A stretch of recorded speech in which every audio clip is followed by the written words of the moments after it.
Hello, welcome back to Bradow's Blockbusters. I'm Michael Bradow. I'm Jeremy Up. And this is our review of the 2013 film G.B.F, or Gay Best Friend.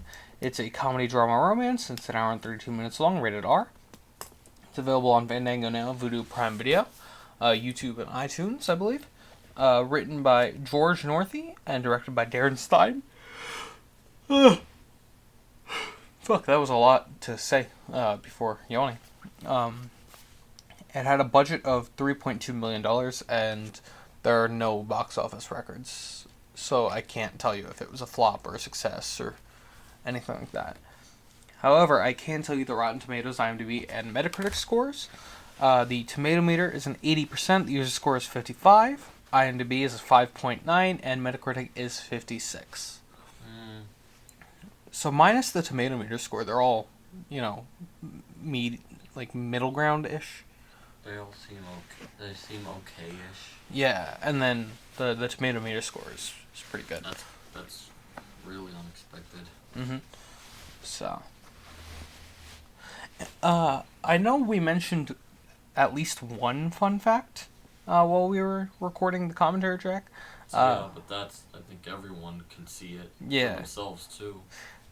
But other than that, you have like three more, right? You wanna say those? Well, funny thing, we saw a New Jersey license plate in the movie, right? Yeah. But they shot it in Los Angeles for only 18 days. So why was there Jersey license plate? Yeah. I don't know. Odd. Okay. Yeah, so the director, Darren Stein, he criticized the MPAA for giving the final film an R rating, which I don't blame him, because this does not feel like an R movie at all. It's not. This was definitely PG-13 There's no nudity at all. There's no nudity. There's no not drug that use. Bad language. Not really that much bad language. No violence. Mm-hmm. No gore. Nothing. No drug use. And he said they probably gave it an R because it only dealt with gay and lesbian themes, which I guess I can understand that in 2013. That wasn't really... I mean, LGBTQ, I guess, wasn't a big thing. It's always been a big thing. I know, but not like to where it's really like in the mainstream media now. But back in 2013, no one really ever cared to talk about it, or it got an R. Either way, but again, it should have been easy. Bullshit. Should have been easy PG-13. It should, yeah. But whatever. And then in the original script, the film was going to end with 2 proms, and everyone from the traditional prom would leave in a mass to join the alternate prom. And that was going to take place at a roller rink. Damn, we didn't get a roller skate scene. I'm trying to think, was there a roller skating scene in Mean Girls? No, there wasn't. So, alright, they could have made that up. But the fact that you're so hooked on the fact that it is. It's very Mean Girls-esque, I'll give you that, yeah. And there was another thing I mentioned too, but I forgot it.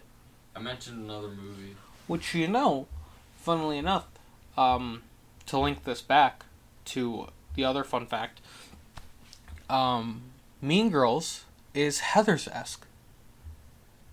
So, how? Oh, right, because the 3 Heathers, right? The 3 Heathers. The 3 popular girls, taking on And then you got Winona Ryder. Yeah, taking on another less popular student. I never thought about that. Yeah, and Heathers came first in '89. Mean Girls in 2004. Yeah, 2004, and then this in 2013. They all have the same kind of. Except those 2 got popular. Well, yeah, no. This one. I'm just saying they all have the same kind of Yeah, I know what you mean. Gist. Yeah. Yeah, it's just sad this one didn't really.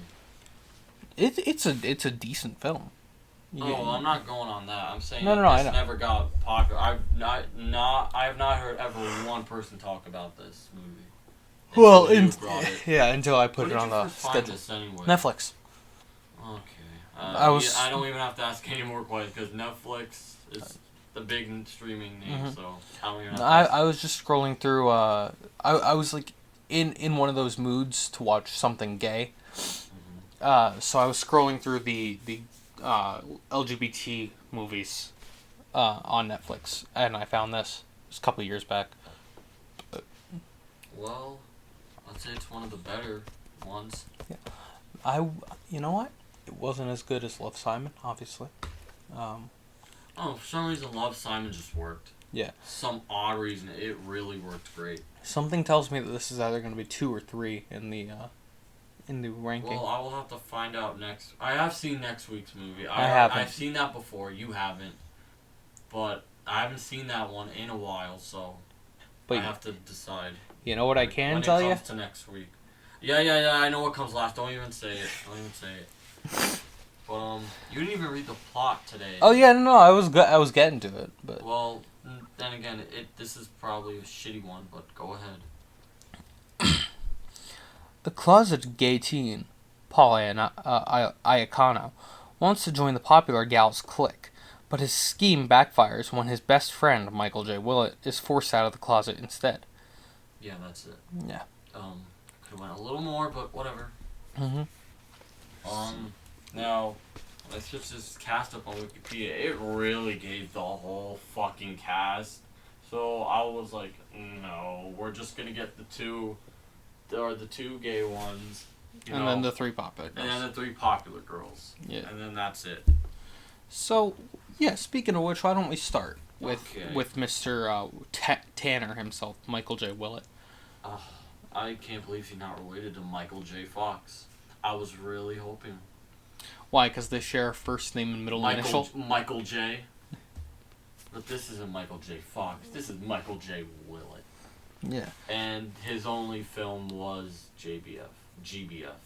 Everything else was television. And I do not recognize even television. I don't know. I'm seeing Paragon School for Girls, Telltale Eyes, Blue Mountain State, Dolly Parton's Heartstrings, United States of Terra, Faking It. So, that's pretty much... He is openly gay. Oh, good for him. But, yeah. There's so little to mention. I know, but I already know I already know the person I recognize. And I've mentioned her already so many times. Yeah. So why don't we move on to the next man? Yes. Paul Iacono. Oh, he was born in Secaucus. Oh. Here in Jersey. Oh, yeah. That's probably why it fucking had a Jersey license plate. But he wasn't the one in the car. No, he was not. It was the other. It was Michael J. Willett and that other guy. Yeah. Who was dating the redhead. He was in the Naked Brothers band. What? Whoa. Oh, it's just a little role. Never mind. I thought he was like part of it. I'm like, wait, who the hell was he? Oh, you know who he was? He was Benny the Bull from Dora the Explorer. He was? He was Benny the Bull, right there. Oh, Benny man. the Bull. He was in Return to Sleepaway Camp. Oh, Sleepaway Camp 4, basically, but okay. He was in... Mac and Devin go to high school. Oh, my God. He was in Baked in Brooklyn. He was on an MTV show, The Hard Times of R.J. Berger. I've seen a little bit of that. He was... Oh, he was in the Naked Brother Band movie. He was in Dating My Mother. Oh. Yeah. Okay. He was in Fame, which is a musical, but the movie version of it he was in. He was in Rhymes with Banana. Okay. Consent, Animal, The Bad Guys. Well, he's also openly gay. Oh. I like when movies have, like, gay people play gay people. Yeah, but I kind of like how they don't get gay people to play gay people, because that's the whole point of acting. Well, yeah, but I don't know. I like the representation, I guess. It's like, I like when they get trans actors to play trans characters. Oh. You know, gay actors to play gay characters. This is gonna go into Scarlett Johansson for a moment, but Asian actors to play Asian characters. Oh, Ghost in the Shell. Yep. Oh, great. And to go for another Avenger, black actors to play black characters. That's a different... Robert Downey Jr. in Tropic Thunder was different. You have to see the movie to understand. No, I'm just He's playing something that's also playing something else that's playing in the movie. It's like, it keeps adding on top of each other, but... So it's a movie within a movie, right? Yeah, basically. So he... his character in the movie is an actor. Okay, and so the actor's character in the movie within the movie is doing blackface. Basically, yes. Ah. Yeah. So that's kind of how... Well, then I retract my statement. But Scarlett Johansson goes in the shell? Yep. Mm-hmm. That's a good one. Anyway, we really got off track with Paul. Yeah, Paul Iacono. So why don't we move right on to Fawcett? Oh, my favorite. Played by Sasha Pieterse. I already mentioned Pretty Little Liars so many damn times, and I don't even like that show. My sister watched it, and I just happened to be like watching it with her. Mm-hmm. But other than film-wise, G.B.F, she was in The Adventures of Shark Boy and Lava Girl. Yeah. Oh, that's how I know her there too. That's Who did she play? Ṟrsa, the Ice Princess. Oh, nice. And Good Luck Chuck, which was not that good. She was in Disney's Geek Charming. Ooh, was she in Geek Charming? I remember Geek Charming, the movie, but I haven't seen that movie actually in a while. Wow. She was in X-Men First Class. Coin Heist. The Honor List. Or Honored, depending on what you're looking at. The Air I Breathe, she was in. Oh, she's 25 and already has a child. Oh. So yeah, that's... I'm not seeing much else. Inherent Vice, Dancing with the Stars. Well, for me, this is the most familiar one. Right. But, I guess on to the next one, shall we? Yeah, let's go on to Schlie, played by Andrea Bowen. She's on Desperate Housewives. Ew. A Family for the Holidays / A Winter Wedding. Oh my God! Does that have a Hallmark or Lifetime stamp on it? It sounds like it. Let me see. Well, she was in Bambi 2 and Percy Jackson's Sea of Monsters. It's not saying if it is Hallmark. What's it called again? It has like 3 different fucking titles. A Wedding Wonderland. A Family for the Holidays. Just tell me the year. 2017. Oh my God. A Winter Wedding. Look, it can't even click on it on Wikipedia. That's how probably not well known it is. Google says it's called A Family for the Holidays. The poster on Google says it's called A Winter Wedding, and IMDb says it's called what did it say? A Wedding Wonderland. I'll just take a stab and say it is a Hallmark movie, since you can't even find it like on Wikipedia. Yeah. Or, either way. She was also in Girl Positive and The Preacher's Daughter. Zogon or Zoegon, I don't know how which pronunciation it is. But Pretty Little Addict, Under Fire, After the Fall, she was also in all those. I guess Lifetime. It's Lifetime because it says here she later went on to star in a number of Lifetime movies. Oh my God. Okay. Great. She was in Skechers Twinkle Toes the movie. I did not even know that was a thing. Me neither. She was also in Ice Age, Final Fantasy VII, Batman the Brave and the Bold, Red Riding Hood in 2006. So yeah. I don't know. I'm not seeing much else from her. Yeah, there's the one you just mentioned where I was actually kind of... Oh, Ice Age? Yeah. How the hell was she in Ice Age? There's no way. There is no Ice Age. No, then I guess she... I don't fucking know, man. Google messes up more than Wiki, but IMDb is that's the true one. Yeah, I just find it easy to stay right. with Google. Anyways, last member is Sasha Rocklemore, who played Caprice. Other than G.B.F, she was in a movie called Precious. I love Precious. I saw that recently. That was a good movie. And she's upcoming in Space Jam: A New Legacy. Yeah, she's in the Space Jam sequel. She's been on the Mindy Project. Brian Banks, Cherish the Day.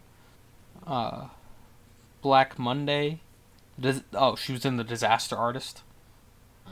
The Female Brain. Playing with Guns.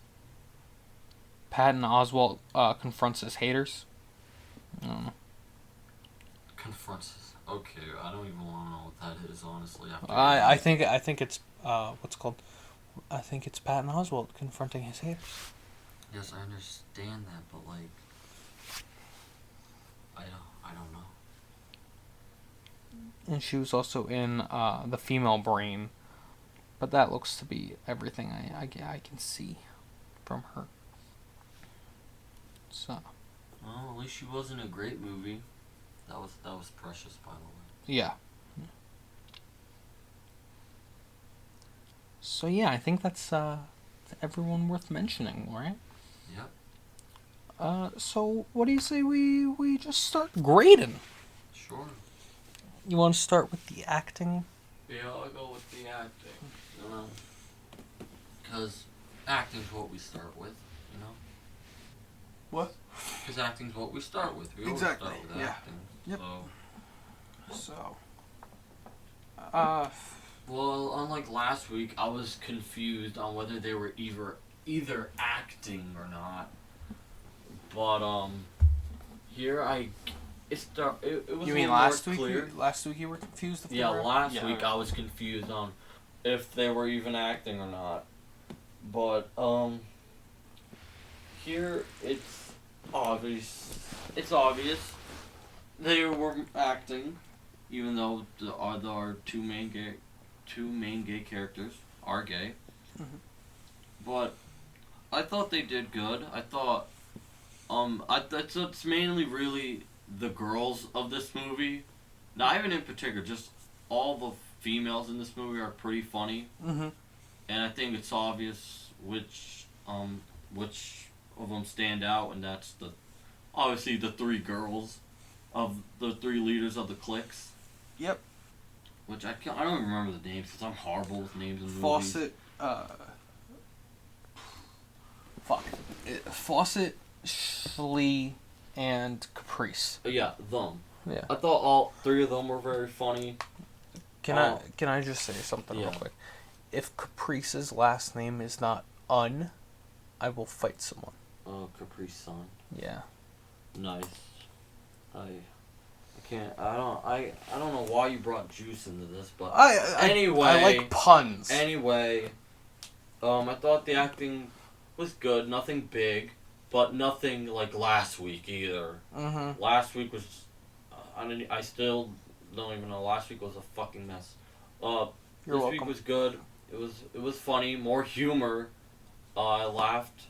Well, I want to say I laughed for the screenplay because that's obviously where I should say that. But they were funny. Yeah, the acting But it was really also good when it was meant to be a little bit serious. But this movie was really going for the laughs. Well, this was because it's a comedy drama romance, and when it focused more on comedy, they were great. Yeah, but when it focused more on drama, they were also really good. Yeah, you yeah. know? So acting's a B for me. Yeah, I was thinking acting would be like a B, maybe like a low. Sorry, fuck. Like a low A, like an A minus, B plus type of such. Oh, I'm going straight for B. Yeah, I don't know. I think the acting is good. So yeah, let's leave it at that. What do you think of the screenplay then? Move on to screenplay. Ah, yes, the screenplay. I think the screenplay is done really well. It's kind of tropey. So like all these are high school stereotypes. Oh yeah, definitely. Not only that, it's pretty tropey in the way that the way that you kept mentioning. You can compare most of it to Mean Girls, despite it like. Well, there were differences. I'm not saying it's an exact copy of Mean Girls. That's definitely not what I'm saying. That's not what I was saying in the commentary track. I know. But what I'm saying is it is a little tropey. You can compare it slightly, but I don't know. I think it's done really well. I think a lot of the jokes land with me. I may not have laughed so heartily during the commentary track, but the first time I watched it, I was like rewinding because I kept laughing over jokes. I don't know. I think the screenplay is done really well. It's a decent story. I don't know. I'm thinking like a B for the screenplay. A B. Yeah. So what about you? I'm kind of the same on that, sadly. Because, I mean, we have very stereotypical characters here. And yes, I gotta just compare to last week. They copied jokes from the movie they were parodying in the first place. This one kind of makes its own jokes, and I won't say they always land, but most of them, or I want to say half of them, they were good. I laughed at some of them, and yes, there is a Heathers poster in this movie. Yeah. And they even say Mean Girls, so I'm not counting this as unoriginal. I'm counting this. Oh yeah, it's definitely not unoriginal. I'm counting this as a tribute to them, more like an unoriginal copy pack of shit like last week. So I thought it was funny. It is original in some parts, but I feel like this movie's mostly a little tribute to the high school movies. So B. No, B. Good screenplay. I'm just really glad it didn't. Well, this is not even a parody in the first place. So Exactly. I can't even really compare it to last week, but fuck that. Yeah. So, lastly, how about cinematography, my good sir? You You want me to start? Yeah, just It's pretty plain. I'm gonna admit. What's there to say about it? It's not great, not terrible. It's not horrible. It's nothing. It's just the cinematographer doing his job. Yeah, it's basic cinematography, as usual. They're going with a C. So. They have a shot of the typical slow-mo walking into the hall. Mm-hmm. That's nice and cliche. Yeah, cinematography. I really can't say anything on other than it's just. Well, it's shot like a regular high school movie. What do you expect? That's all I can say about that. But there's nothing really else to brag about or even really great about, other than the story, the characters, and the acting.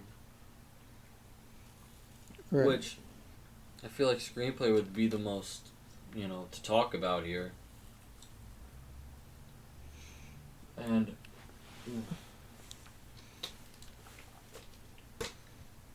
I guess just to keep this going, who's your favorite character in the movie? Probably Schlie. Schlie? Yeah, I like Schlie. Like her ignorance of homosexuality because of her religion makes for some funny, bits.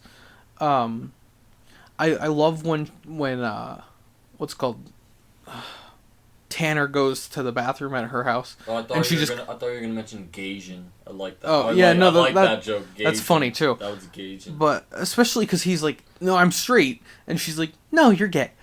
Yeah. But when Tanner goes to the bathroom at her house, and she just walks in and starts asking him about blowjobs and rim jobs. Yeah. I'd say most of the comedy in this movie is not even like, it's not physical jokes. It's all one-liners, and I'm surprised most of them even got some laughs. Yeah. I'm really surprised. So. Well, how about overall, Mikey? Well, you didn't say who's your favorite character. Oh, right, of course. Well, I asked you first of all. I know, but I didn't ask myself. But I like that question. I think it's kind of easy. Who's my favorite character? Fawcett. Yeah. Sorry. Because you like her actor. I like her too, but also I hate the way that her character. I hate those kind of girls in real life. Right. But I thought she was also obviously funny and kind of sweet at the same time, and of course a bitch. Mm-hmm. So I kind of like that out of her.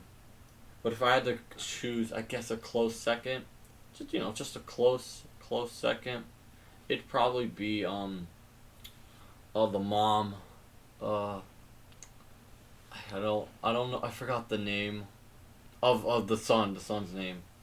Not Tanner's friend. Yeah. What's his name? Fuck. Brent. Brent's mom. Yeah. I pick her as a close second because she's kind of like, she's a little awkward. Right. And she's trying to just connect with her son while he's just so uncomfortable. Mm-hmm. I thought that was pretty cute too, but anyways, I guess now overall. Yeah, so the overall grade, personally I'm thinking like a B. Okay. Cuz it's a good movie. It's definitely better than last week. But it's nothing too spectacular. But I think it's nice. It is funny. It's got, I don't know, it's just good. Yeah. Right? So I'm thinking a B. Yeah, me too. It is a good movie, and I'm kind of not surprised it's popular, and it doesn't really stick out. Like if you want like a movie with the LGBTQ, you're obviously gonna get better well-known movies, but I guess this one it's not part of that crowd. Even though I do think it's a good movie, I'm giving it B2. It's a good movie, but there's nothing really too special about it that's gonna make it stick out. And I guess it's just a movie that flew by and no one ever really talked about it. Right. But I think this one definitely should be well known than others, not hinting at anything else. But I think it should be a little more well known. But I don't think it's gonna win too many people over. But still, I think it's worth a watch. Right. So, I don't know. Yeah, I think that's all I have to say about the movie. I think it's just good, you know. Yeah. So I guess we don't have anything else to add. That's the end of our review, right? Yeah. So yeah, I guess that's it. So make sure to like if you liked it, subscribe if you'd like more. I upload new reviews every Monday, new commentary tracks every Friday. Comment your own opinions on the movie in the comments below. And we'll see you next time. This has been Bradow's Blockbusters. I'm Michael Bradow. I'm Jeremy Elves. And happy Pride Month. Peace.